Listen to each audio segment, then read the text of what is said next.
Hi, I'm Walt Burton, and this is Chris Duncan, and welcome to Creative Competitors.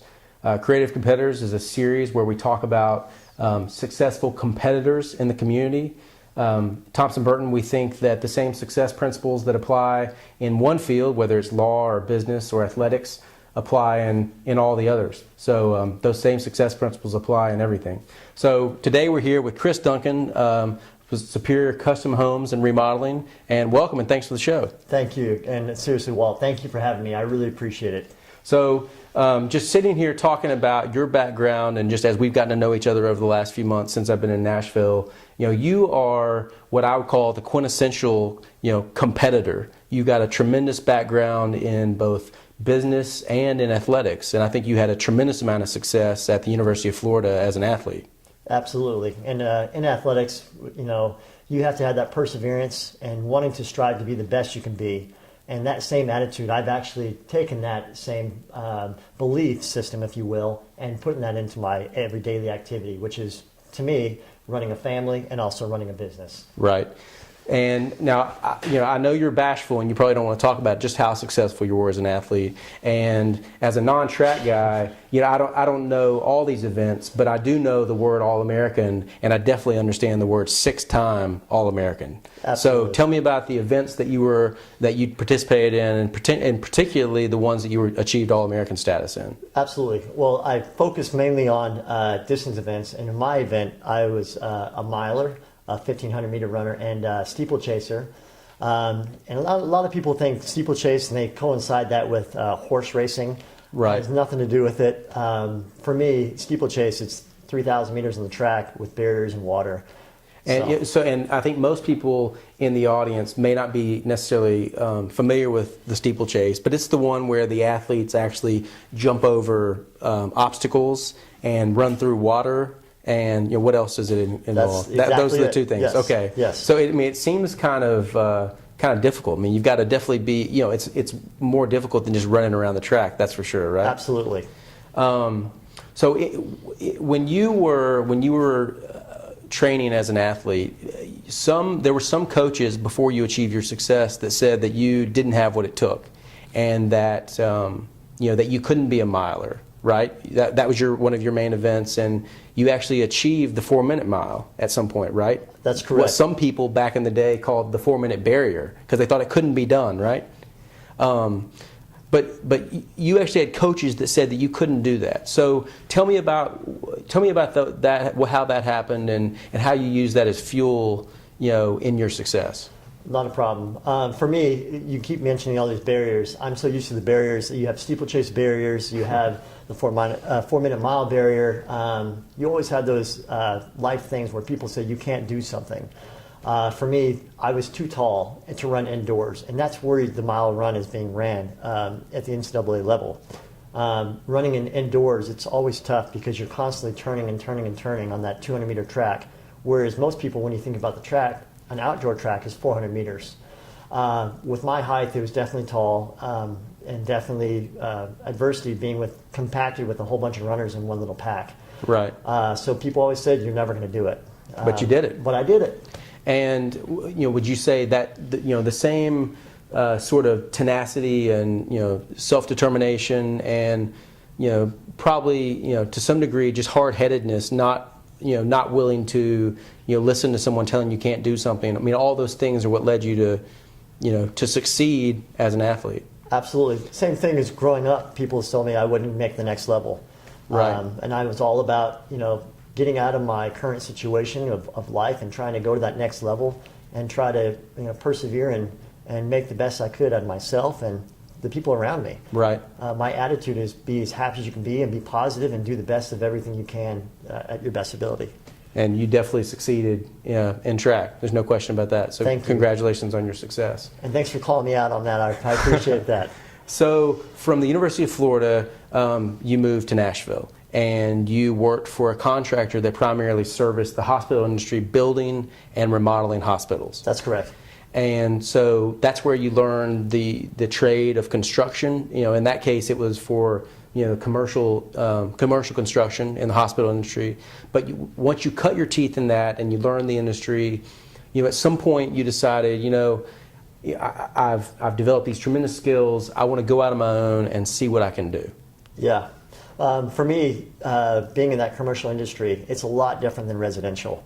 In the commercial, you're dealing with the CEOs of the hospital, the DPOs, and it's more professional. Right. Now, what is a DPO? DPO is Director of Purchasing Officer, where basically he's the one that brings all the vendors and subcontractors to the hospital. Okay. And that's that person that's going to interact with us and meet with the architects, the state officials. And I'm sure those guys aren't any pushover, right? Not at all. They're probably difficult to please, very detail oriented, and you obviously did a great job with those guys. And now you've taken those same skills into the residential industry, and now you are a co-owner, and I think director of marketing for Superior Custom Homes and Remodeling. That's right. And I focus mainly on sales and marketing. Okay. And like I learned at HCA and hospital building and remodeling, I was able to bring that aspect of dealing with contracts, dealing and interacting with people, coordinating in schedules, right, and then also with the management of trades and vendors.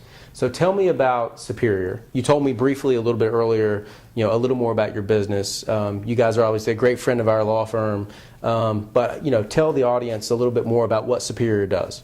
Superior Custom Homes Remodeling, we focus a lot on not semi-custom, but custom homes. So we can do basically anything from start to finish. If you have a piece of dirt, we will turn that dirt and we'll make that to a beautiful custom home. But it takes a lot of your dreams and desires. So if you have a plan or something, or even pictures, we can take that and make that into whatever you want it to be.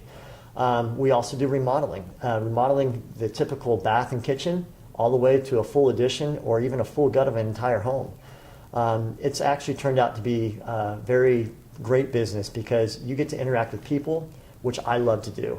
And you get to see these people not knowing how it's going to all pull together, but to see their dreams come to reality, and their excitement, their love.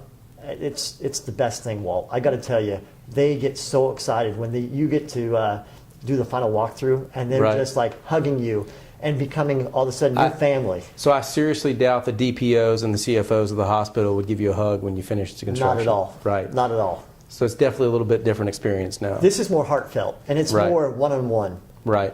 So that's great. So tell me a little bit about how Superior has weathered the downturn. Everyone is aware that home building has been through a tremendously difficult period the last 2 or 3 years. I was working in Atlanta before I moved to Nashville a couple of months ago to start Thompson Burton, and one of the clients that we represented was Bank of America, and unfortunately I didn't represent the home builder side. I was representing the lender and trying to help these home builders work through a lot of these distressed loans and just figure out what to do with these subdivisions where people just weren't buying homes anymore. So I definitely am familiar with how difficult it has been to make it through the last few years. So tell me, how has Superior weathered the storm? And it sounds like from our conversation that it's actually really excelled, and I think you're having a great year, and maybe even better than it was even before the downturn. So tell me about that. Absolutely. I want to say that it was just remodeling, but it really wasn't. We actually distinguished ourselves by focusing more on the client. Before we were doing everything as a shotgun approach, kind of like what you do when you do custom home building. But now I've got to tell you, it's more, we're focusing more on the client and getting better at what we do, taking our skills and taking it to the next level. Providing better products, providing products at a more economical price. More importantly, you're interacting and doing true communication with the clients. Right. And when you're transparent with the client, it seems like everything goes a lot smoother. And it sounds like, just from our discussion earlier, that what Superior did is when this downturn started and home building started having this tremendous adversity, you refocused your energies on how can we best satisfy the clients? What are they looking for? What are our home buyers? What do they come to Superior, and what do they expect? And you redoubled efforts and refocused on that, and you listened to your customers. And you were telling me earlier that one of the reasons that Superior got into remodeling was your customers changed. Their preferences changed because of the downturn. So tell me about that. Well, customers were no longer looking out to go buy this piece of dirt and building this beautiful home. Now they're taking their existing equity in their homes and saying, hey, we're here for the long haul. We're going to take this home and I want to make this beautiful. I love my neighbors, but I just don't love my home. So let's re-gut my entire home and make this what I really want to be forever. Right. So that attitude has taken it a whole new level for getting out of that downturn. Right. So. And probably some of the same principles that helped you succeed in the mile and refusing to listen to the coaches that told you couldn't succeed. I mean, some of those same principles of, again, just that determination and will to win and succeed and compete. Some of those same principles helped you through the downturn and actually to excel in the downturn. Well, I won't put that in, but I appreciate that, you saying that. I really enjoy working with people. So let's talk about, to finish up, let's talk about, so we talked about your success at Florida. We talked about how you got into the construction industry and your success at Superior. You were telling me earlier that you have a vision of what's to come, that you think things are improving, and just based on your boots on the ground, that you think things are looking up in the home building industry. So tell me about that. I do. I think that the industry nowadays is growing, being that you don't see a lot of houses for sale anymore. You see people building houses now. They're not being scared. They're not holding on to their money. They're basically saying, I'm going to go out and build something and build a dream home. That's huge, because it's been for so long that people have been nervous about building or even remodeling. And I got to tell you that we've seen so many good things happen over the last year. I think that in the next 2 years, I think we're going to start growing to be, I wouldn't say back to where that bubble was, but I want to say we're going to be to the point where people are going to feel comfortable about spending money. I see a really good outlook within the industry, and more importantly, within the market. Great. Well, that concludes our episode of Creative Competitors. Chris, I thank you for coming on the show, and I thank you for letting us come down to your headquarters here in Cool Springs. So I appreciate it, and thanks very much. Thank you.